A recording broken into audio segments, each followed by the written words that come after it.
السلام علیکم معزز سامعین، میں ہوں آپ کے ساتھ کرن عمر۔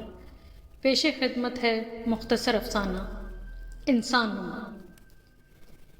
نہیں معلوم میں نیند سے جاگا تھا یا نیند میں تھا، لیکن جب میں اس کھنڈر نما غار سے باہر نکلا تو عجیب منظر تھا۔ دیکھنے پر تو یہ زمین ہی تھی، لیکن دور دور تک کوئی نہیں تھا سوائے خاموشی کے۔ خار ہی خار تھے، نہ کوئی مکان، نہ شور، نہ آدم کا نشان۔ ایک ایسا گاڑھا سکون تھا کہ میرے کان بجنے لگے۔ میں انجان رستے پر چلنے لگا، سامنے پہاڑی کی جانب میرے قدم خود بخود بڑھتے گئے۔ یہ ایک پہاڑی سلسلہ تھا، مجھے انسان سے ملنا تھا، کوئی تو ہوگا اس پار۔ یہی سوچتے ہوئے پہاڑی پر پہنچ کر نیچے دیکھا تو ہر طرف دیو قامت سانپ ہی سانپ نظر آئے۔ لیکن عجب تھا، مجھے ذرا ڈر محسوس نہ ہوا۔ میں آگے بڑھنے لگا، ایک عجیب سی بدبو سے دماغ پھٹنے لگا۔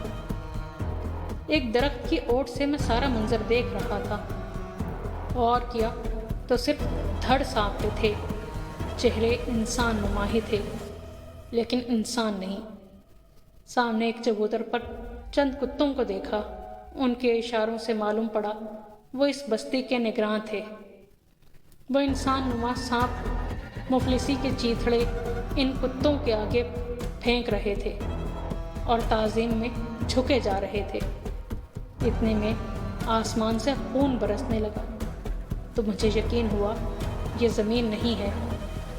خون کی بوندیں گرتے ہی میرا جسم پگھلنے لگا اور ایک لمحے کی چیخ سن کر میں دہل گیا اور بھاپ بن کر رہ گیا۔